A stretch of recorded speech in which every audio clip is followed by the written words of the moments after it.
Welcome to Shooby Newbies, and great to have you back if you've previously joined me for an episode. I'm Scuba Shuba, and I have a few shout-outs this week for this episode. Firstly, Minnippi Parkrun, Brisbane, Queensland, where I got my footage this week that's playing for you right now. Secondly, Thompson Estate Athletics Club for a successful takeover of that parkrun and acknowledgement of Minnippi's origins. And thirdly, Athlete's Foot for allowing me to run in the new Mizuno Wave Rebellion Pro version 2.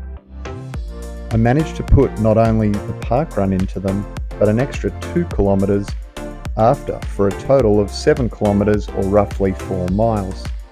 Here are my quick comparisons and upgrades over the version 1 that I noticed in my limited trial of the shoes. 1. The heel cuff has improved. The cut and minimalist design caused me no issues. It did remind me of the hold similar to the Hoka Rocket X2 at the ankle. Some people like this, some people don't, so keep that in mind.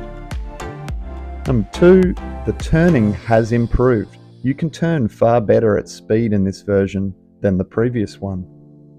And number 3, the bounce seems slightly more aggressive, but also, believe it or not, more stable. This may be due to the fact that the cutout groove now is centralized as opposed to V1's attempt where it was coming in at the arch side. This seems to allow turning and rebound to balance the shoe better than the previous version.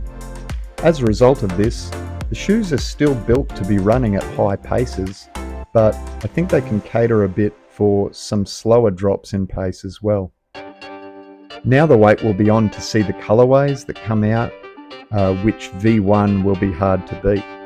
Also, us mere running mortals will need the price to come down as well, as it is a very expensive shoe. I'm grateful to be able to try them out, and I thank Athlete's Foot for the privilege.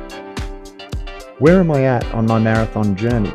Well, I've hit the 3rd mark, so I have 2/3 to go until Hobart Marathon. February's focus for me is built on flexibility. Let's call it Flexible February. Why? Well, this phase will see some speed come into sessions, more so, whilst still building mileage and managing the body through fitness-based stretching and body weight strengthening exercises. The completion of that mileage also requires flexibility, in that 2-a-days start to become possibly required, as well as a 2K ocean swim event for me in Noosa in the middle of the month.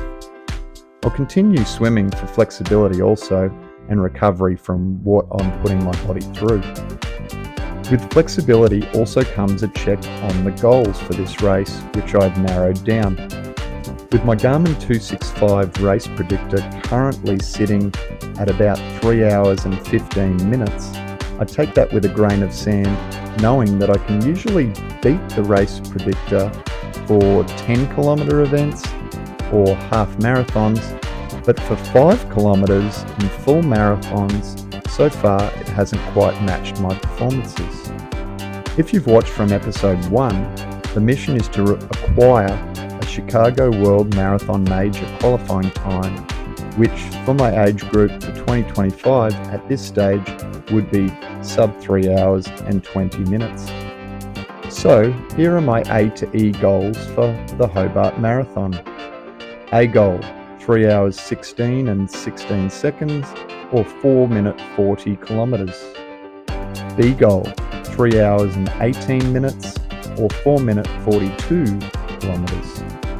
C goal, 3 hours and 19 minutes and 44 seconds or 4 minute 44 kilometres.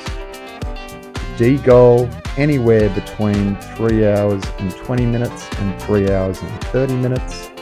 And the E goal, 3 hours and 30 minutes or, failing that, just finishing. These are technically all ambitious goals, remembering my Sydney Marathon last year was a 3 hour and 31 minutes in interesting conditions. Thinking about the A and B goals, you have to put down what would be a perfect or near perfect day run. My C goal is obviously just under that qualifying time mentioned, and the D goal is to PB any time. And my E goal is possibly to snag a matching PB, or if it all goes wrong, fingers crossed it doesn't, just finish. Flexibility also got me thinking about the questions of why we challenge ourselves.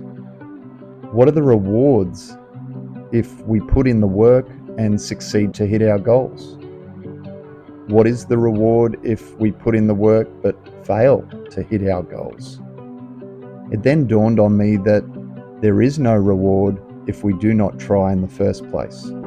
We can talk about what we'd like to do or like to happen to us, but at the end of the day, we need to get after it ourselves and or collectively to make it happen. Wow, that got heavy quick. How about a three-pronged running joke to change the mood? What do you get when you run in front of a car? Tired. What do you get when you run behind a car? Exhausted. How did the runner feel that didn't see the car coming at all? Flat. Next episode, I am hoping to unveil the first thoughts on the Puma Farstar Nitro Elite V1. And yes, I am aware that the V2s are out or about to be out, but remember, we work on deals. Unless any brands or stores would like me to trial and review their shoes, wink wink, nudge nudge. If you enjoyed this episode, please have a look at the others past and join me for future episodes. Step on the like button, consider a subscribe, and ring the PB bell to get notified when the next episodes drop. That'll do me for this one. Remember, the bottom of your soul helps you roll. Just take it one day at a time. Bye for now.